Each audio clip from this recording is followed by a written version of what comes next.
Hello, ladies and gentlemen. No joke, this is attempt number 3. Last time I did a solid hour all the way through without any issues, without stopping, and I can't even get the intro done for this one.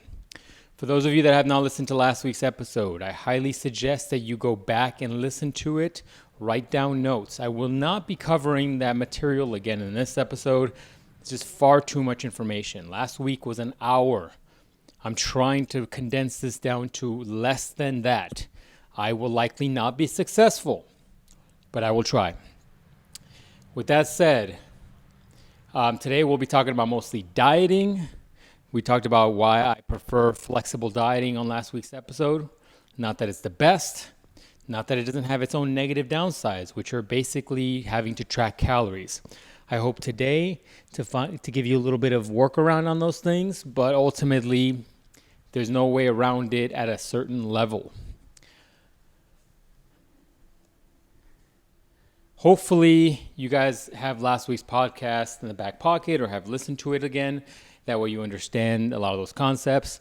And I highly suggest, once again, write things down, because this information today is even far more critical to the overall success of your program than anything else. Before we get into the nitty-gritty, let me reiterate. It is up to you to find a training and workout protocol that benefits your lifestyle, your goals, that fits in your time frames, that also allows you to do a diet without necessarily injuring yourself.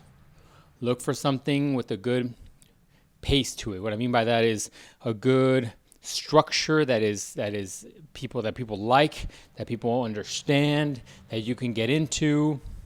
It's so hard to do something like this because I'm doing it, quite frankly, on the easiest medium possible, an audio-only medium, where I'm not necessarily training you. Therefore, it's up to you to figure out a training protocol that you like. It's up to you to figure out the proper techniques within that training protocol. It's up to you to figure out the things that you need to do to give you a proper leg up in this program. Once again, like we talked about last week, injuries and setbacks are like 2 steps back from the 1 step you took going forward. Be aware of that. Take some ownership. And if you really want this bad enough, you're going to put in the work, right? There was times where I was charging people to do dieting only because I knew then they had some level of skin in the game. When they weren't paying for things, they didn't have skin in the game. And that told me they didn't care about it enough, and they would make a lot of mistakes and slip up a lot. So, with all of that being said, let us talk about nutrition a little bit. We talked about micronutrients last week. If you look at a nutritional label, it's usually the section under the thick black bar at the very bottom. Cover your bases on those. We won't be talking about those very much, if any at all. I would just highly suggest that you take some multivitamins, take maybe some D3, cover your bases by trying to get a variety of nutritious stuff constantly. If we're talking about vegetables, get a variety of colors. If we're talking about proteins, get a variety of proteins. That's the best case scenario, but with lifestyle and stubbornness, we don't always do that. I just suggest that you cover your bases. And when possible, get some blood work done. If you can get some blood work done throughout this process, you'll be far more competent to do and make changes as needed when your diet doesn't give you the thing that you need out of it, right?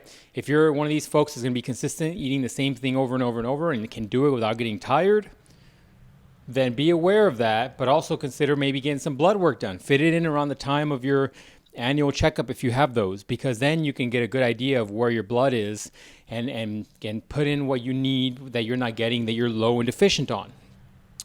Today, we'll be focusing on the macronutrients and the overarching calories in, calories out debate. Or the overarching calories is what I'm really trying to say. So let's start with the basic one. So when we're talking about macronutrients, some of you pull out a food item with a label on it. We'll look it over. You have calories as like the top item. It's a big number that everybody kind of focuses on, right? Calories. Then you have the usually bolded items are your fat, your total carbohydrates, your proteins. Those are the 3 items that we really want to focus on. So for the sake of time, I'm going to just go over the 3 macronutrients that we're really focusing on, their benefits, the caloric intake of a gram of each generally, and then we're going to talk about beginning dieting protocols. So let's start with protein. Protein is one of the more important ones. What I mean by that is it's important 100% because it ties into your training, but also it's important because once you set it, you can kind of forget about it, and it has tremendous benefits all the way around. Why do we want protein? Well, the idea is not that we want protein. We want the complete amino acids that are contained within the proteins. Those things are what's really important. With that being said, I've always been fascinated on the idea of consuming branched chain amino acids endogenously through some sort of powder and replacing protein to see if that actually does the same thing as you just eating protein on its own. Never done the test, never can recommend doing it. I've just been fascinated on it. But what I mean to say is ultimately that's what your body needs, is those amino acids. And when you talk about somebody who's a vegan athlete or a vegan person, they have to do special things to get complete amino acids, because without getting too much into the details here, without getting into the weeds, because otherwise it's going to be another hour, you need a certain combination of amino acids, and you need certain types of them. There's multiple types, and you need a certain combination of them. And so if you don't get them, which you won't on a pure vegetable diet, you have to supplement with the ones you're not getting. Meats typically are complete proteins and have all the amino acids in them, and so therefore you're going to get what you need and not have to really worry about the semantics of it. So, why do we want amino acids and or proteins? For a number of different reasons. First and foremost, protein synthesis. We touched upon this on the last podcast. Protein synthesis is important for a number of different reasons. When your body gets a certain level of protein, it can vary by people, but when it gets a certain amount of protein, your body goes into this ramp up mode of producing muscle. What I mean by that is, as you tax your body and your body needs to adapt, your body will ramp up. If it has enough protein in its system, it'll say, oh, this crazy person is trying to do crazy things. We need to adapt so they don't kill us. So let us build some muscle. And that only happens when your body is in a protein synthesis position. And that only happens when you eat plenty of protein. And that only happens when you have the complete amino acids, right? You're with me here? So why is that helpful? Number of different reasons. More muscle means a higher caloric intake that's necessary to maintain that body weight. That combination of muscle, fats, proteins, waters in your body. The bigger you are, for sure, the higher caloric intake you need. You're going to need that because what you ultimately want to do is push that as high as you can without it being burdensome, right? If you're one of these pro bodybuilders, it's like 210 pounds. Oh, hold on, let me backtrack. If you're one of these bodybuilders, like 300 pounds and you're 5'8", right? And you got 300-pound frame with a whole bunch of muscle on you, you need to eat probably like 20,000 calories. But at that level, let's face it, your body's pretty unfunctional. My point to this is saying, also, you're not going to get there without drugs. My point to saying all this is just saying, be aware that the more calories you can put on, the more muscle you can put on, the easier time you're going to have living your lifestyle with a body that's functioning like a well-oiled machine and burning a lot of calories. You get to eat more, you get to enjoy life a little bit more, stress out a little less about dieting, right? That's why you want the higher muscle. That's why you want protein synthesis. It's a chain effect here. Another benefit of higher protein is that the satiation effect. You're going to be far more, what that means basically is it's a fancy word of saying you're going to be far fuller, easier. So the more protein you eat, because it's so heavy and dense, you get full, right? If you're starving, try eating 2 T-bone steaks. You're going to be far fuller than if you're eating a little tiny piece of meat with a big bowl of pasta, and then you're sitting there and you're like unlimited breadsticks at Olive Garden, right? I can tear up some of those breadsticks. Give me those breadsticks and salad. man, I can eat like 6 bowls of those things, and I'm like, cool. No, I'm not. I'm good on the entrees. But at the same time, I just had a shit ton of oil and breadsticks. But anyways, I digress. My point to saying is you're going to stay fuller longer. So the benefit in that is that as you diet down and your caloric intake lessens and your body is still expected to have a high output, that satiation is key. It's very, very important. Because there's nothing like feeling hungry and knowing you can't eat because you're focused on your goals. That's a mind fuck. So you never want to get there. Not to the point where you're feeling like you're starving.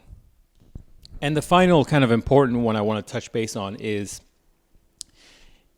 because, like we talked about eating those T-bone steaks, when you eat those T-bone steaks and they sit in your stomach, those T-bone steaks are tough. You're using a steak knife to break through that dang thing, right? It's not the equivalent of mashed potatoes. When your body hits your stomach acid hits the mashed potatoes, I'm sure they break down relatively quickly. They're a simple carbohydrate. So it's far different than a steak. A steak is tough. It's meaty. It's a lot of dense mass. So it takes your body a long time to break it down. Some people, when they eat a lot of meat, you hear of this meat sweat thing that they have, right? And what's happening there is your body is turning up your body temperature because it's working so much harder to break down that meat. I personally don't get meat sweats, but I know people that do. My point to saying this is that, as we talked about in the last episode, just the function of your body increasing the body temperature in order to break down that food is an additional caloric burn. So when we talk about each of these things and how many calories per gram you're eating, while protein and carbohydrates are typically 4 calories per gram of consumption, average, asterisk there, but that's just a good starting point. It's far more beneficial to eat the protein because of the satiation, but also because you're getting like a twofer. You're getting to eat and stay full, but you're also getting to your body's just more efficient. It's heating up to burn these extra calories. So it's almost like your body's working harder to burn the calories that you're consuming, which benefits you overall. This is why keto is such a crazy good dieting style. Not my kind of thing, but it's crazy good because once you're in ketosis, this process of breaking down meat and then also helping you use it for energy, your body's just rocketing, and you're fuller because you can eat a whole bunch of meat. You're also far more prone to just burn these calories, and you don't have that supposed energy drop when it comes to carbohydrates. Now, I can't speak to keto too much because I haven't done it personally, and I'm speaking to all of you with my personal experiences. The concern for me would be your blood work when you're doing something like keto. Some people say it's great and your body adapts, which is awesome, but I can't speak to it. Back to my point. So, when we're talking about, while we're on the topic of ketos, let me break something down really quickly. Some people are wondering, if you're not eating carbohydrates on a keto diet, how does the body function? As we talked about in a previous episode, bodies will adapt to everything as much as possible, right? This is why you'll see very starving kids in Africa. They're very, very, very skinny, very sad image of a child that's that skinny, right? But they haven't died because their body's metabolism is adapting to a far less caloric intake. And so your body's constantly adapting. That's what your body does. The function of storing fat in itself is an adaptive property. So in a situation like keto, when your body consumes protein and you are in ketosis, your body ends up doing some backwards conversion from protein to carbs, which is a really weird thing to say, and I don't want to get into semantics. It's not the most efficient process, but it works. And overall, for people that don't want to track calories and just want a simple dieting style where they're focus only on meat, you're good to go. It works for people. So that's how people get around it. You need to be in ketosis for your body to do that. But those people that do paleo or keto, can't say that word, paleo, ultimately, when they eat carbs, they're like, oh, I'm 2-3 steps back now. I got to get back into ketosis, and then it's a thing. That's why I just don't want to deal with that kind of dieting. One more topic on protein. People often talk about overdose. I have eaten a shit ton of protein in my lifetime. I don't even want to talk about the amount of chickens I've had to probably kill to maintain my lifestyle. No biological free ride, ladies and gentlemen, but that's a topic for the regular podcast. I have not experienced personally or known anybody personally that has had any sort of overdosing issues with protein. There's all these stupid studies about, the percentage of metals that you're consuming and blah, blah, blah. Look, anything can happen to a certain degree. I'm not telling you to eat 3,000 grams of protein a day. You can do the math as to what that is. I'm telling you that in my body frame at 5'10", I've eaten as much as almost about 300 grams of protein in a day. Maybe more, depending if I count all the other stuff. And I've never had any sort of issues. Towards the end of my hardcore dieting phase, back in 2015, I want to say, when I was dieting harder than I've ever dieted in my life, my blood work was so good that my doctor asked me if I was a vegan. So, with that said, you're likely not to overdose on protein. You're just not. The metal things, everything comes with a risk, and this is another thing you have to accept. I don't necessarily have any proof or experience with any of that. But thus far, knock on wood, I've been okay. So I wouldn't worry about any sort of overdosing. You shouldn't likely be on 300 grams of protein anyways, unless you're a freaking incredibly large human being. And if you're that kind of person, you probably don't need to be taking my advice. You should be getting a professional. What I mean by that, if you're a bodybuilding freak athlete. Okay, so we're on protein. God dang it, 17 minutes. All right, I'm going to be bitching a lot throughout this podcast. So my caveat for protein, I would say shoot for at least 1 gram per pound of body weight. The goal should likely be lean body weight, but how do you know what your lean body weight is? How do you know how much body mass and muscle mass you have on you? I just feel like if you're 200-pound male, shoot for about 200 pounds of protein, maybe a little bit more depending on your satiation, and you should be fine. Don't overthink it. Once you got protein locked in, you're likely eating too much protein at that level, to be honest with you. Like the latest study I came across was saying 1 gram of protein per kilogram of body weight, which means it's far less. But cover your bases if you don't want to be stressed out about the semantics of the situation.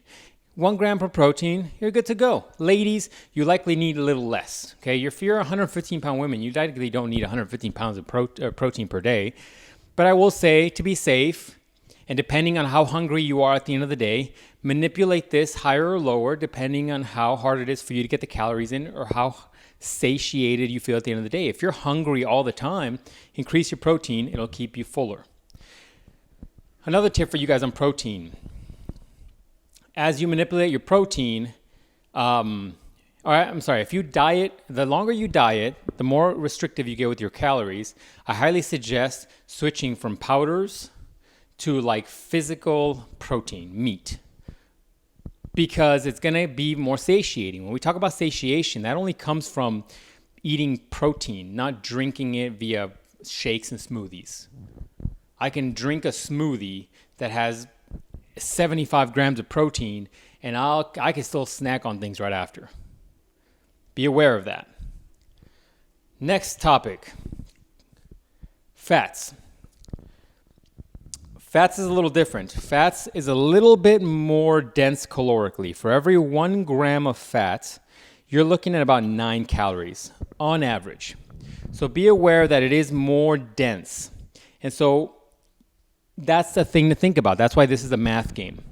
So I don't want you guys to look at fats negatively. Everybody has this negative look on fat. Fat, when you eat it, doesn't necessarily convert into fat in your body. It isn't a 1-to-1 ratio. Fats aren't a bad thing. Fats are incredibly good for you. It's also, the better the fat is that you're consuming, there's higher quality fats than others. If you're eating just peanuts, that sounded weird. If you're eating just peanut butter for your fats, then not the best situation. This room is far less echoey. I like to walk around while I'm doing this, by the way. That's why you sometimes hear the little microphone cable clickety-clacketing. So you need to look at fats as a benefit to you. But with that said, let me get into the benefits because that's probably easier. Fats are definitely correlated to your joint health, whether or not you're creaky, whether or not you're poppy, whether or not you feel a little angst, whether or not you have that little bit of tissue between the fat. I mean, it's not fat, it's usually cartilage, but it ties all together. I would suggest doing a little research on yourself as far as like what you consider healthy fats versus none. People love the coconut oils. People love the virgin olive oils. But you still want, the avocado oils are amazing. But do a little bit of research. You don't want a lot of the processed fats. You definitely don't want the polysaturated. You want to limit your intake of all those things. I'm not saying never to have them. I'm just saying limit the amount of shit you have. Additionally, one thing that nobody talks about is the fact that your brain health and also your hormones that are those are kind of tied together are directly proportionate to your fat intake. Let me repeat that. Your brain health and your hormones are directly tied to your fat intake. This is one key reason why you do not want to go too low on your fats. Ask me how I know that. And I know that for a fact. So, don't look at fats negatively. This is another tool in your diet, 100%. So, with that being said, your brain and so that fogginess you sometimes get when you're dieting, sometimes that's a lack of sometimes carbohydrates, sometimes fat. This goes back to getting to know your body a little bit. Additionally, your hormones, which are harder to kind of get to know, right? Those are very difficult things to know, and you won't know those till blood work. Your hormone levels are tied to the fats that you consume, so don't go too low on your fats. Stay at a healthy amount. Before we get into how much, let's talk about overdosing. You're not going to overdose on fats. It's just a point I added to all the different ones because I feel like everybody's going to want to have that question. You're not going to overdose on it. Your body's going to look at fats like part of the silo storage. So at a certain level, when you're getting too many calories in, your body's going to look at this and be like, all right, cool, we'll save those for later in case we need them. So it's a balancing point, but we'll talk about protocols shortly. So be aware of that. These are very key for you. I don't want you to look at fats negatively. Once again, things to think about. Keep in mind brain health, hormone level, your hormone health as a whole. It's over double the calories of a protein and carb. Proteins are far more efficiently because once again, that thermic effect, that's the word I was looking for, thermic effect of the protein. Be aware of those things. Don't look down on fats. Don't look down on them like that weird kid at school. Let's get into carbs. Carbs to me are the most fun to eat. No, I'm just kidding. Carbs to me are the most flexible and the biggest variable you can manipulate out of all of them. They are the ones you will manipulate the most out of all of them because they're the simplest to manipulate. You can manipulate the difference between complex and simple carbs. You can manipulate high and low days. You use them for refeed days. Man, a lot of things to cover today. Dang it. This might be another hour. So let's get into that. We talked about 4 calories per gram, same as protein. Not as flexible because, once again, you're not eating a lot of carbs and you get a huge thermic effect like the way you do with protein. So you must be aware of them a little bit more. We talk about simple versus complex. Because carbohydrates are fuel, right? They're fuel for your body. They're the easiest way that your body can power you throughout the day. There's different things about carbohydrates. It's a giant category, right? When you look at that label, carbohydrates are a giant category. Let's talk about complex versus simple. Simple are very quick sugared because carbohydrates convert into sugar into your body. It uses it for fuel, and when you're nutrition partitioning, once again, the way your body distributes nutrients throughout your body, when nutrient partitioning is very optimal, your body will actually convert it into sugars and put it into the muscle bellies, which is what we talk about when we talk about glycogen. So it's energy stored in the muscle bellies. That's why some people, they look really good without their clothes on, apart from the drugs. It's the fact that nutrition partitioning is optimized to a high level where the muscle bellies look full, they look dense, they look really like fat bellies, right? And when that happens, that means that your body's converted those carbohydrates into glycogen. The idea, the optimal situation would be that your body would convert the glycogen, throw it into the muscle bellies, and then keep you as lean as possible. So you have the muscles, look at it this way, look at it like layers in the planet, right? At the top layer, the plateau, the very top layer of the earth. I need more coffee. You have your skin. Afterwards, you would have, or your epidermis. Afterwards, you would have fat layer, right, under that. And then under that is the muscle bellies, the muscle fibers. And under that would be kind of like your glycogen stores. And then you have another layer of muscle and then your bone, whatever. Anyways, my point to this is saying that when you have good protein synthesis going, optimal nutrient partitioning with dieting or possibly drugs, your body will store sugars, convert carbohydrates into sugars, throw them into your muscle bellies. When you're talking about a complex carbohydrate, you're talking about something that has fiber in it. So if I love sweet potatoes, I will fucks hard with sweet potatoes. Ask me about my sweet potato recipe. That'll be your treat during this dieting phase, okay? Sweet potatoes are the shiznit. You can bake them. It puts out the natural sugars in them. But because they're tied to fiber, because they have a lot of fiber, sweet potatoes, they process slowly in your gut. So, and that's the topic I want to talk about later. They process a little slower, so so necessarily all of the carbohydrates contained within that nutrition label, they're not all sugars. And so some of them are going to process slower, but also some of them your body's just not going to digest. Your body will use fiber as a way to poop. There's actually two types of fibers, ones that kind of melt into a gel and kind of help things slide through your body. And there's another type of fiber that is literally that, a fiber, and it helps put all the waste together into a nice little blob that slides through you. That's so graphic. Some of you hopefully are not eating. So write this down. It's a lot of information.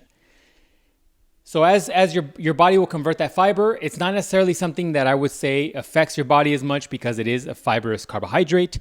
But because, like I said, sweet potatoes have that sugary sweetness when you bake them, there is still some sugars in it. Without getting into the weeds of the situation, I just say count the calories like a carbohydrate, no matter if they're fiber or not. Don't overcomplicate things. So that's usually the simple way of looking at the simple versus complex carbohydrates and how you should kind of think about them when you're consuming them. All right.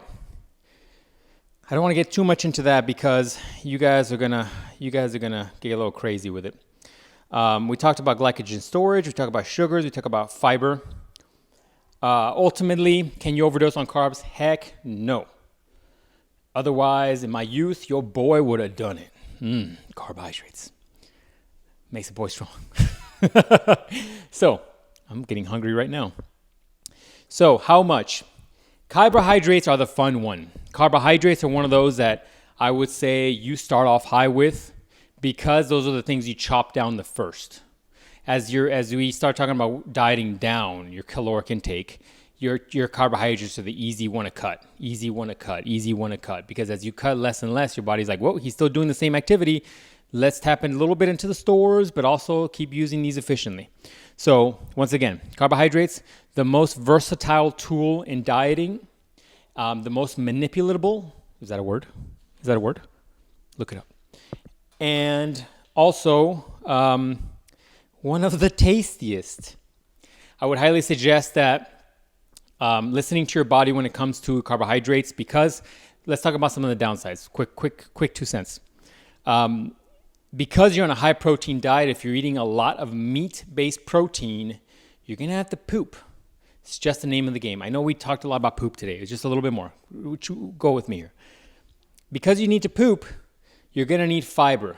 So take a look at your bowel movements. Make sure that if they're very hard to...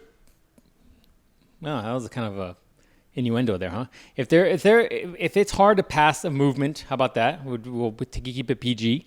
Then you need to increase your fiber intake. If you're still coming out as normal after a few weeks of dieting and it continue to be so, you're probably doing okay.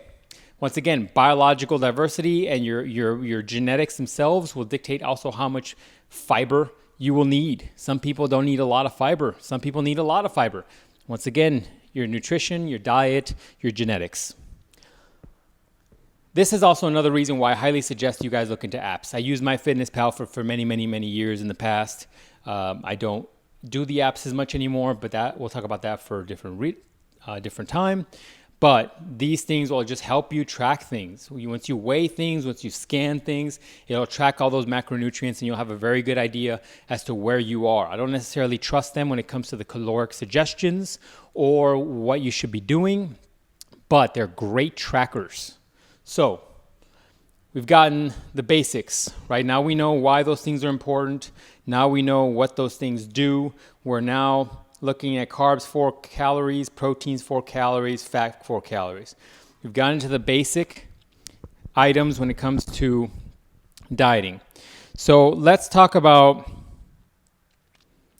the big one in the room that nobody talks about, which is calories in, calories out. That's done. Dieting down. Macros versus micros. Okay, I'm just checking things off. I have a lot of stuff here. So let's talk about protocols. How do we do this? What do we do? Assuming you already have your training program set, honestly, because this is a psychological burden, once again, no matter how tough you think you are, this could affect you. So unless you are a really tough individual, I highly suggest you go easy on it. I've been a psychopath in my past life. What I mean by that is I've been a person that just says, screw it, and then I just go into it, right? Pick a caloric number and then figure it out. Now, as an older, much wiser man, I like to think, I take a slightly different approach. Not because I don't think that you can do it, more so because, like I said, look at this like a marathon, and you doing very minute little changes throughout the weeks is going to be far less mentally taxing than it is for you to just hit the switch and go. When I diet, I do hit the switch and go, but I'm still being strategic in the way I do it. When I hit the switch, when I say that, I mean like I commit and I'm committed. But it doesn't mean I'm going stupid into it and cutting my calories to like 1,000. It's not what you do. So this is how I suggest you start. Once again, this all varies depending on where you're starting from and who you are as a person, whether or not you have other injuries that you need to take into consideration, whether you have health concerns that you have to take into consideration. Think about all these things before you decide you want to take on dieting, right? But this is how I suggest doing it. For most people, I would highly suggest getting a good training program. Once again, I'm not going to forget that. You need a good training program in order to keep you focused. You need training and dieting is the key. You can't just do dieting. You can, but you're not going to get the results you want because you're going to lose the weight. You're not going to have the body you want. Training and dieting. Pick a good training program. Okay, back on track. What I would suggest doing afterwards is tracking your calories. Eat normally. Eat like you normally do. Don't overthink it. But just track your calories very superficially for about 2-3 weeks. I know that's saying a lot, but if you're not committed to doing that, you're not going to do this. Step away from it. Then you have a good idea. Average the calories and you have a good idea as to where you're eating, right? Let's say you take the three weeks worth of calories. Let's say you add them all up and divide them by, whatever. You want probably daily calories. So yeah, divide them by the days of the total weeks you're adding up, right? 2-3 weeks worth of data, you should be fine. Then you get an average of how many calories you're eating in a day. And then you go from there. My first suggestion is, let's say for kicks and giggles, maybe I should do the math while we're doing this. I just don't want to make this a long podcast. Let's say for kicks and giggles, you eat 4,000 calories a day, right? There's a little math involved here. Let's say for kicks and giggles as a male, you eat 4,000 calories. You're eating junk. You're drinking a lot of calories. You're eating pizza every day at work, whatever. My very first suggestion is get your macronutrients in line. Stay at 4,000 calories, 100%. That's a good starting point. Get your macronutrients in line. Start getting your 1 gram per protein per day, and then figure out your fats. So let's say you are a 200-pound male, because that's going to be easy, right? So you're 200 pounds times 4. That's 800 calories. That's 800 calories worth of protein. We're doing the math together here. Know that you have to now consume 200 grams of protein, which is equal to 800 calories. Then what I would suggest is start with a nice arbitrary number of fats. For an average male with an average build, for kicks and giggles, I would start at 150 grams of fat. So that's 150 grams of fat times 9 calories per fat. That's 1,350 calories. If you add up the 800 calories to the 1,350 from the fats, the protein and fats, you're at 2,150, right? So subtract 4,000 from that, you're at 1,850 calories left, right? So then just divide it's a lot of math here, sorry guys. Divide the 1,800 leftover calories of your 4,000 by the 4 calories in carbs, and you're at about 462 grams, 0.5 grams of carbohydrates. Oh man, what I would do with 400 grams of carbs. You have no idea. Man, my mouth is salivating. I'm in a little bit of diet head right now. 400 calories to me worth of carbs is, or 400 grams of carbs is. Anyways, so that's where I would start. That gives you your protein of 200, your fat of 150, and your 462 grams of carbohydrates. I bet you most people that do this, ladies, same procedure. I'm just giving you the things that are coming off the top of my head. Same procedure. For ladies, since I gave you male fat intake, ladies, I would say do the same thing. You're likely, let's say, going to be less caloric intake, I would imagine. Some of you ladies can eat, I would imagine. So let's say as a lady, you're eating 3,500 calories a day because you probably have some drinks in there or whatever, right? Oh, we got to talk about alcohol. Dang it. Should have talked about that earlier. So let's say as a lady, let's say as a lady, you're going to have 115 grams of protein. So 115 times 4, that's 460. 115 grams of protein equals 460 calories. Let's say, I'm going to say for ladies, a good starting point on fat, let's just kicks and giggles. Let's just do 115 too. Just a nice, solid, even number. That's another 1,035 calories, right? And so we add that to the 400 calories of protein. That's 1,400 minus the original 3,000 calories we guessed that you were eating at, right? That's 1,500 calories, 1,565. Divide that by 4 again. That's 391 grams of carbohydrates. Once again, people, these are just starting numbers. So everything is based upon your average for those 2-3 weeks, and then we just clean up your macros. Clean them up a little bit. I am willing to bet good money, whether you're male or female, that just doing that alone, just swapping and increasing your protein intake is going to increase your satiation levels tremendously. And in doing so, you will likely have a harder time eating 4,000 good clean calories than you will eating the 4,000 junk calories that you're likely eating through, cookies and candy and sugary drinks and, terrible food choices. And then you'll start seeing how your body reacts. Do that for a week or two. Eat the nicer macronutrient breakout of 4,000 calories, or for ladies of 3,000, right? And then see how your body reacts. Once again, keep track of your stools. See how the stools are going. Make sure you don't need more fiber. Make sure that you're mixing up the amount of stuff you're eating, but eat good protein, good solid protein. If you're having a hard time eating those 4,000 calories, the first thing I would say is chop the carbohydrates. Drop it another 100. If you can't eat that many calories, drop it 100 calories. Boom, 100 calories. That's 4 per calories. That's 40 grams? What am I math at? What did I say? 100 calories. 400 calories. No. My bad. Multiplied, not divided. 25 grams of calories. Do that.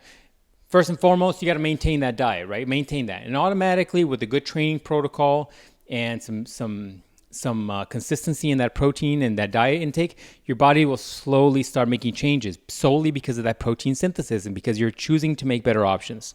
So we're there, right? We're getting there. Now you have a baseline.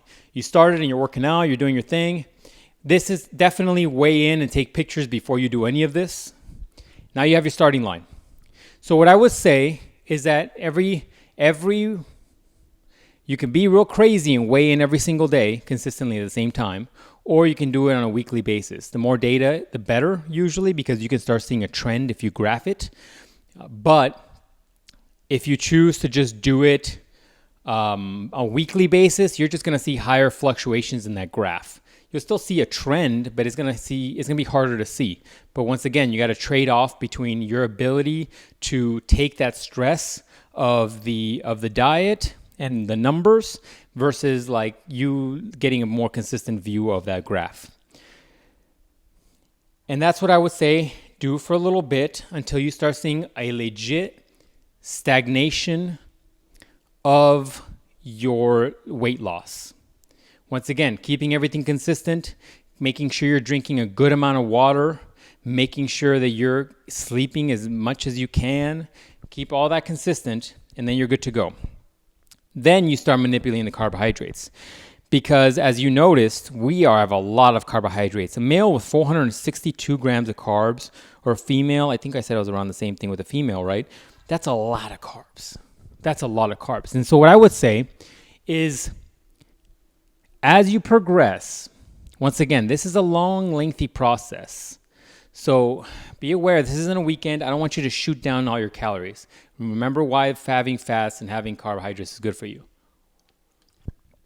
As you drop down, drop 100 calories at a time worth of carb. Well, no, 50, sorry. Drop about 50 grams of calories of carbohydrates at a time. When you start seeing those numbers plateau after either a few handful of days if you're tracking daily, or a few handful of weeks and you're tracking weekly. Then what I would suggest, once you've dropped about 100 grams of carbohydrates, I would say tack down the fats. And that's when you really get to learn your body. You get to learn whether or not your body's far more contingent or has a necessity for fats versus carbohydrates. My body personally can go lower on fats, and I prefer and am happier with the higher carbohydrate content. But that's just me. I don't see differences with the lower fat, and my blood work is still good. You will have to also self-analyze and look at metrics, whether blood or whatever, to see what your body reacts to. So here's my thing. All of this is going to be a long process that you will have to manipulate the things. I would say keep protein where you have it, if not increase it as you decrease things, right? Let's say you get to the point where as a male, you're only eating 200 grams of carbohydrates a day. You're going to start feeling a little less energetic. And that's when I would say you might even start getting a little hungry. I would say if you start getting hungrier, consider moving some of the calories from carbohydrates to protein. Increase your protein intake a little bit and decrease your carbohydrates a little bit. That will tweak your diet a little bit. Same thing with females. I would say definitely there will be a point where you want to drop your fats as a male. I would not suggest as a male going under healthily 55, 60 grams of fat. I would say stay up above that. I mean, look, I did some crazy things I do not urge you to do. And so depending on your composition, I would say you keep tweaking those down, proteins, fats here and there, little by little. You don't want to go, I would not suggest for a lifestyle to go under 50 grams of fat for a male. For a female, you guys likely want a little bit more fats. Tinker with your diet. Once again, your genetics have a tremendous variable in this. And so I would say as a female, because you guys need more of the fat, I would say definitely stay, it's a hard one because every woman is different. I would say, 60 and above I would say even stay towards the 80s. And then the carbohydrates are really the variable. And the end of the day, when you start getting really lean, which I'm not suggesting that you do, because it's not maintainable. Remember all of this as you're doing it. A 6% body fat is not maintainable unless you're on steroids, and that's it. And some of you that will peak for a show or peak for some sort of stupid reason like the beach day is not maintainable. So stay at a healthy level. Find your happiness when it comes to your dieting position. You do not need to be 6% fat all your life. It just doesn't work out that way. So what I would suggest is for a male, stay about 60 grams-ish, female 80-ish, give or take, and manipulate the carbohydrates at that level. We keep in mind, what I just suggested that you do is a tremendous endeavor and is worth a ton of weeks. I went from 462 grams of fat for male and or female, slightly different, and I'm telling you, chop those off at a 50 gram increment per week. And then when you start getting lower, you start getting your 300s, maybe chop your fats a little bit and continue to do that week in and week out till you start getting into the 60, 80 range. It's a lot of weeks. This is why, once again, you pay people to do this stuff because then you don't have to worry about it. You don't want this psychological burden of like, oh, should I do this or should I do that? Should I do this or should I do that? Some of this is trial and error. Some of this is learning your own body and how your body reacts to fats and carbs, because the protein should stay consistent because you need that muscle building. So, once again, when you get to those bottom levels of fats, your carbohydrates will likely be lower. And as you start decreasing calories, if your time allows it, I would highly suggest that you increase your activity level. Maybe add a workout, maybe add more cardio. That's something that I definitely would say. If you can afford to spend far more time working out and keep your calorie intake as high as possible, you'll have greater benefit as you diet down to have those things be as high as possible so that it's not a mentally burdening thing for you. The workouts might suck because you're spending a lot of time working out, but at the same time, you're getting to eat a lot more than someone who doesn't have the time. Pros and cons. It's life, right? That's kind of the procedure, guys. I mean, it's that simple. It's that kind of basic. You will see that as you drop down the fats, the carbohydrates, the muscle bellies in your butt and your muscles will deflate a little bit, and that'll be a little bit of a mental fuck as well. And you need to get past that because now we're going to talk about refeeds. Refeeds are fun. So refeeds are essentially like, let's say you're driving in your car and you are approaching a stoplight and you're still really far away, so you just let go of the gas and you just coast, right? Your car will keep going unless you drive a Tesla. But if you're driving a regular conventional combustion vehicle, your car will just continue to coast. Well, a refeed in a dieting sense is the equivalent of you tapping that gas a little bit and then letting your car coast a little bit more. It picked up more speed and it continued getting closer without necessarily having to rev up the engine. A refeed works in the same way. When you've been dieting for a long time and you see yourself with lower caloric intake and you're getting a little not lethargic, but like mental fog is kicking in and you just don't want to burn any more calories and you can't fit in any more training, what I would suggest is having a refeed day. A refeed day is one day where you choose to strategically increase your caloric intake so that you get that pedal push and the added momentum. How do you do that? I would highly suggest that you do this very strategically because those muscle bellies and your fat stores are lower. And so your body's like, oh, we're on reserve mode. We're trying to survive. You're trying to, once again, you're dancing very closely and very strategically with your metabolism. You're going back and forth. You're trying to do a little move, a little swing. You're trying to spin him or her, right? You're doing this dance with your metabolism. And ultimately what's going to happen there is that you're trying to ramp up the metabolism so it keeps trying to lose the fat that you've got stored and continue to put on muscle. It's easier to do when you're a newbie, but you can definitely still lose fat while trying to maintain as much muscle as you can as a veteran. So How do you do the refeeds? The refeeds are as you get lower in your body, once again, lower in your body fat, lower in your calories, your muscle, you'll look a little bit more emaciated because your body's used up those glycogen stores as it's using up the fat. And so what you do is you'll have one day where you allow yourself incredibly high number of carbohydrates. So if we look at the initial number for men here, that day, I would highly suggest if you're sitting at about, let's say 210 grams of protein, let's say you're sitting at like 150 grams of carbs and like 80 grams of fat. Let's say you're there, right? Those are your macros. What I would suggest is for the refeed day only, one day only, you drop your protein to about 200, keep it up there, maybe even 190. Just drop a little bit of calories. Keep your fats where they are. And that day, you eat about 500 grams of carbs. This is tricky. This is tricky because as we've kind of basically noted previously, I don't think I did actually. As you know, calories aren't just one thing. You're not going to look at a little bottle here of unroasted, lightly roasted peanuts, and you're going to look at them just being fat. They have fat, they have proteins, they have carbs, they have everything. They're a mix of things, and that's what most foods are. So when you start tinkering with these things like this, you'll start realizing that trying to get that many carbs without getting the fats associated with them is going to be difficult. But that's what you do. And you're going to be eating maybe some more simple carbs. Maybe you're eating a lot more fruit. Maybe you're going to be eating a lot of things that are just maybe a little trashy. But that's okay for one time occasionally. And you only implement a refeed as you start hitting these sticking points. It is literally like once every few weeks. And it's a glorious day. They're glorious days.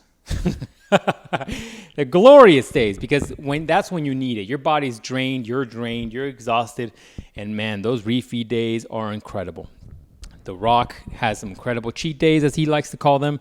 He gets away with a lot of things, let's be honest, because of his drug stack.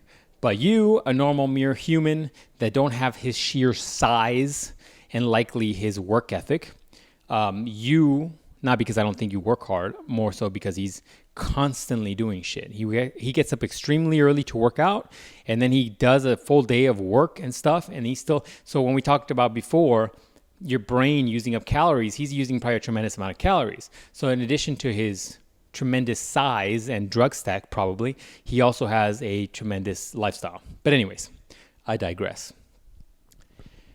You don't get cheat days. I suggest you get refeeds. So those will help you get through some sticking points. So let's talk a little bit about flushing. Flushing is what I call your ability to like rebalance water.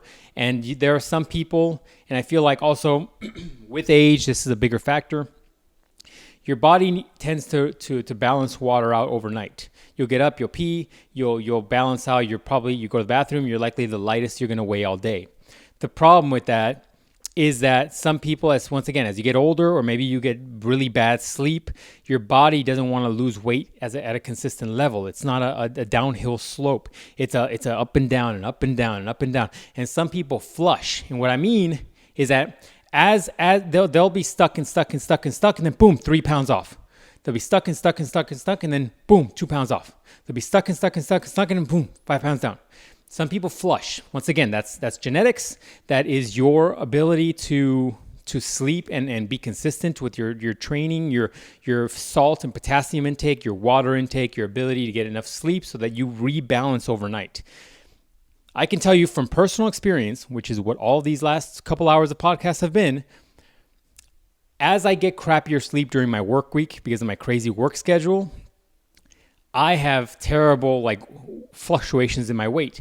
But on the weekends when I can sleep in, and I tend to just flush because it's my body gets enough sleep to where my water rebalances. I look better in the mornings. I feel better in the mornings. Because of the sleep probably. And my weight is far more consistent. If I can get the same level of sleep all the time, my weigh-ins will be far more consistent as they were when I was a young man and not working the way I am. So, flushing is number one. When we're talking about calories, the other part I want to talk about is sugary drinks and alcohol. Alcohol, while considered a carbohydrate, we're kind of in the Q&A section, I suppose. Alcohol is kind of a carbohydrate. It is actually more calorically dense than a normal sugary drink or just sugar as general. And it does some weird shit in the body where your body will prioritize alcohol, probably because it looks at it like a poison, so it tries to metabolize the alcohol rather quickly. So if you're a person that drinks a lot of drinks, you're likely consuming a lot more calories than you think you are. Same thing with sugary drinks. I highly suggest you cut that shit out. People have a lot of issues with these artificial sweeteners, but I'll tell you what, get some freaking water or the artificial sweetener stuff, because quite frankly, drinking calories is a waste of calories. And as you continue to diet down, I'm telling you, as you get from 400 grams of carbohydrates as a male and you get down to sub 200, if you get down to freaking like sub 100, which I've done and you can do as well, there's really no danger of going zero carbs or just fibrous carbs, because then you're just a keto diet person. But I digress. As you get lower and lower in calories, you drinking calories is incredibly counterproductive. It's just incredibly counterproductive. Throw that out the window. That's not the lifestyle you want. That's not what you're going to need.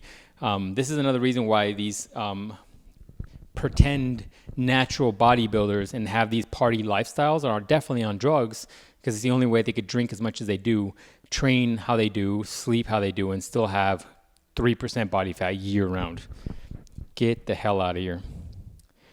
What else? Little things to cover, kind of like little Q&A. When we talked about dropping, 50 grams of protein or carbs at a time on your carbohydrates or fats or whatever. Fats, not so much. No, don't drop 50 at a time, because 50 is a lot of grams.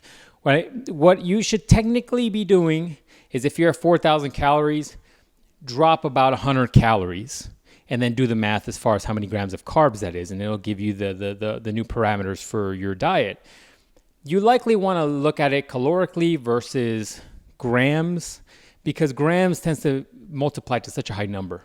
If you're sitting there and you decide to cut 50 grams of carbs, I mean, that is a lot, right? That's quite a bit of calories versus just saying, I'm going to cut 100 calories. Should I do the math?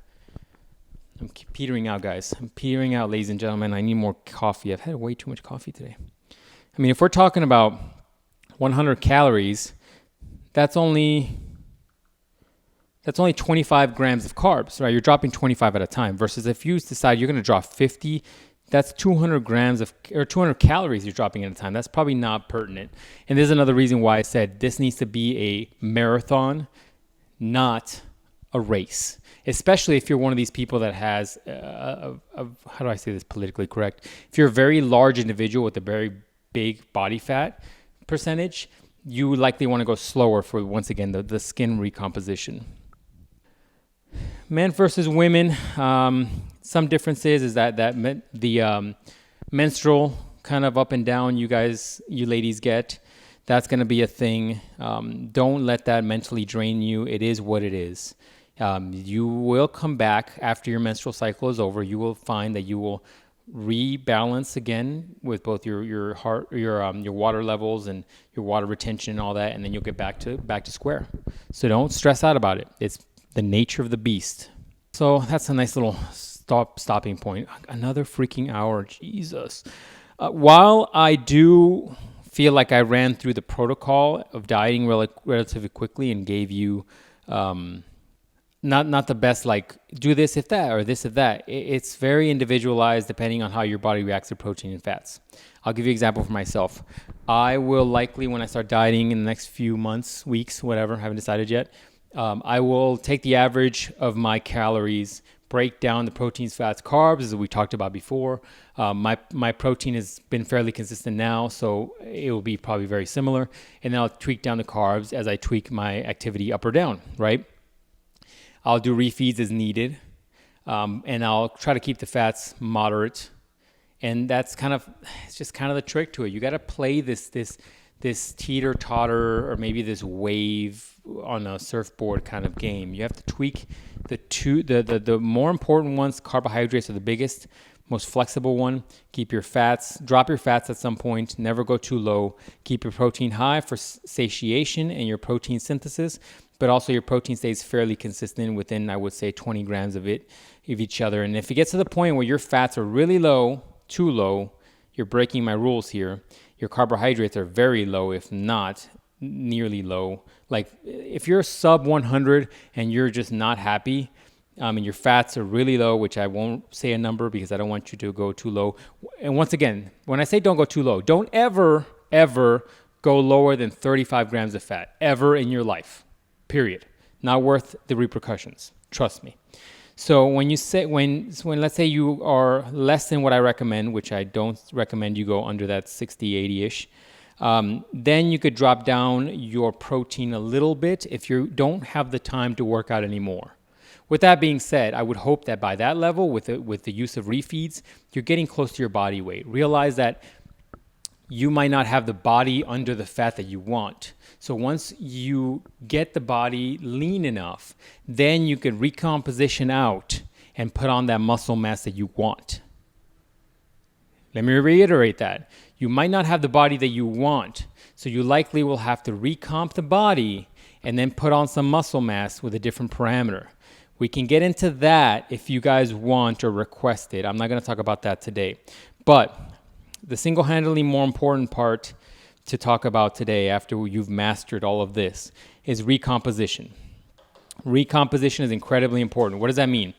That means that basically your body has now gone through dieting for a number of different weeks and is tired and is exhausted and is hungry and is trying to survive, not necessarily because you pushed it to death, but because it doesn't like the fact that it has to go through this. Just like you don't like the fact that you have to go through this. So after you get done to your diet and you're like, I'm at the body weight I want to be at, maybe I look the way I want to look. Nobody ever says that. Then you have to recomp. That is incredibly important. That is almost as important or more important than the diet itself. So what is that? Because your body is depleted and tired, and when we talk about fat stores are probably very low, and your glycogen is probably very low. What that means is, once again, those muscle bellies aren't thick and full. They're just kind of depleted, and you're looking a little more stringy in your body. Because all of that is depleted, if you just go and say, all right, I'm done dieting. I'm down to 2,100 calories, and screw it. I'm going to go back to my normal diet of 3,000 calories. Your body will say, oh my God, we've hit the freaking mother lode in food. He killed something and now we have food forever. Store as much of this as possible in case this crazy fool does the same thing again. And so your body will try to store as much of that as possible. And it's a beautiful thing when your body can say, boom, store that in glycogen. But it's likely not the case if you're natural. So what's going to end up happening is that you're going to have to diet out, which means that your body will also store a lot of fat. And this is another reason why it's a psychological mind fuck for people, because if you don't diet out, you get these people that are like, you're just going to gain that weight anyways. Not really if you do it properly.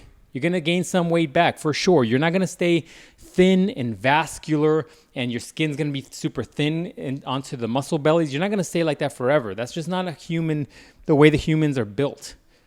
Once again, steroid users. That's why I have a freaking dual personality when it comes to steroid users, because they motivate a lot of people to start physical fitness endeavors. But at the same time, they're not being honest in how they're doing it. Not saying they don't put in the work, but I'm not saying they're not being honest on what the possibility is of a human, and then money gets involved and things get a little weird. So you're going to gain a little bit of body fat. Be aware of that. Be okay with that. It's human nature. For those men and women that want these crazy bodies, be aware those crazy bodies aren't what you think they are. They aren't probably all natural. They're probably surgically changed. And be aware that that's not a lifestyle that you want for the rest of your life. It's nice to have every once in a while, but quite frankly, you don't want it. And as a male, I can speak from experience. As a male, trust me, women do like that look, some. But they definitely don't like the lifestyle that comes with that look. You need to find a balance in life like everything else. Same thing with you, ladies. Men like certain looks, let's be honest. But men are far less picky than you think they are. So don't think that men want these fitness chicks all the time. Men aren't that as picky as you think they are. So, applies to both sexes. So let me talk about refeeds. because I'm a little annoyed that I'm at another hour in. This is a lot. What I would suggest doing is that now you reverse your way out. Let's say you are at 80 grams of fat, 210 grams of protein, and 100 grams of carbs. The way I would suggest doing it is adding 50 grams of carbohydrates every week and keeping track of the way your body looks via pictures and weigh-ins. Visually inspect yourself. Visually see what you look like as you were doing with your pictures and your comparisons. See what your body's changes are doing. And then take your time. Take a deep breath between those things. Add another 50 grams of carbs until you start, and then little by little add like a gram or two of fat. Gram or two of fat here, gram or two of fat there, not on a daily basis, likely on a weekly basis. Let your body rebound. So what you're doing in doing this is that just like in the refeed, you increased your metabolic output, your metabolism. You started as you're dieting, you're dancing with your partner as like you would think of a metabolism like a dance partner. You're dancing with your metabolism. You're dancing, and then as you start cutting weight, you start dancing slower and slower and slower. And then you refeed and boom, you swing that partner around. Boom, you do a little twirly thing, you bring him back and you're dancing again. And then you're dieting and then you're slowly dancing until you get really slow. So in refeeding and in recompositioning, you're speeding things up. But in recomp, you want to keep things as movement as quickly as possible. You're dancing quickly, you're salsa dancing, you're doing whatever, okay? You're moving quickly. And you want to keep that going because you want to keep your metabolism as high as possible so that you're dancing super fast, burning a lot of calories, and your body doesn't need to feel the need to store things because it's going to store a little bit, okay? Let me say that. But your body doesn't need to feel the need like it's starving and it's never going to get a meal again. So you're dancing. You're getting a little bit more body fat, but that's okay. A little bit more glycogen storage. That makes you look good. And then you go from there until you start realizing that your body is kind of either gaining too fast and you got to trail it back a little bit, or that you feel like you're gaining a little too much weight. And once again, psychological battle, because for some of you, this is going to be hard to do. Because it's a mental kind of tax to say, I don't look good. No, be objective with yourself and remind yourself of what your pictures look like initially. You're not that same person. At least you shouldn't be. So once again, transition out until you get to a healthy level of fats and a healthy level of carbohydrates. That was very long. This is a very long podcast. I'm just trying to wrap it up on this one, guys. Sorry. So then what? Hopefully by now, you've reached the goals. You've now transitioned out and recompositioned, and you transition out, and you have a nice caloric intake now. You can take back and tailor back your diet, your training a little bit, so you're not training like a madman or woman. You're at a good balance, right? You want to likely maintain that caloric intake. And that's why some people have a hard time with this dieting style, because it is kind of forever. With the paleo, or keto, you don't have to think about it. You just eat meat. You don't have to track anything. This is where the taxing thing is in this diet. With that being said, there are some caveats, okay? I don't necessarily track, and I haven't tracked physically in a very long time. I know where my protein intake is just based on what I was eating. I'm a creature of habit. So I just keep my protein intake really high. Once I start tracking, I'll have a better idea of what it is, but I'm guessing I'm in the 200 range on a daily basis. So I keep my protein intake high, and then just through the sheer diet that I have, I kind of know I have a moderate to decent fat intake. I don't have to worry about fats too much. And then I eat carbohydrates as needed or as wanted, right? And if I start seeing my composition go down, then you can go back and tweak it again. With that being said, this sounds like a yo-yo thing, but it's not. Because ultimately, through this process, you're gaining a level of education where you understand things. You can see things. You'll also be able to pick things up more as you food prep. You'll be able to pick things up more as far as how much things weigh. You have better comprehension of what a little handful of peanuts or almonds are calorically. You have a better concept of, hey, this piece of chicken is going to be around this or this protein. You don't need to be exact. You no longer need to be exact. Just live your life.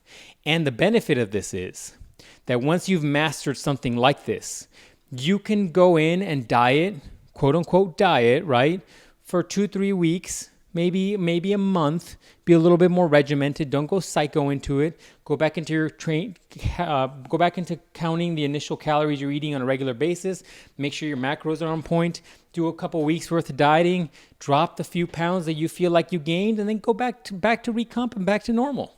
You don't have to make this another months and months worth of dieting. This is just a simple now transition into normal lifestyle. So that's the quick and dirty of it. It took me over 2 hours to give you the quick and dirty, but it's a lot of information. And while we can get into individual kind of suggestions, I feel like I can't go over every single scenario in this podcast. It's something that we'd have to touch on a base person by person basis. And so if you have specific questions that I didn't cover, which I'm sure there's a ton of them, shoot me a message, LifeGeneralist on Instagram. I would try to do my best to kind of get some information over to you. And we could talk there. It's just a lot of information to cover, and covering every possibility of what can happen in this scenario is I could do multiple podcasts for multiple days. So one last thing to leave you on. It is also, because I want to cut this soon because it's very long. One thing that you need to take ownership of, once again, that word that everybody loves me to say, is your caloric intake. One of my experiences with doing this with people is that people aren't honest with themselves, let alone the person that's coaching them. I had a number of people that I've talked to where I'm like, your numbers aren't moving. Are you really working out? Are you really doing the full workouts? Are you pushing yourself? Are you really eating what you're eating? And they're like, yeah, right? And then eventually it comes out that, oh, well, I'm also eating like 1 candy bar a week.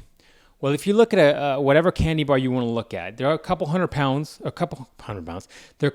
calories per candy bar, right? Depending on what those macros are. And if you eat those a couple times a week, that's throwing off your macros completely. This is another reason why drinking calories is a nightmare.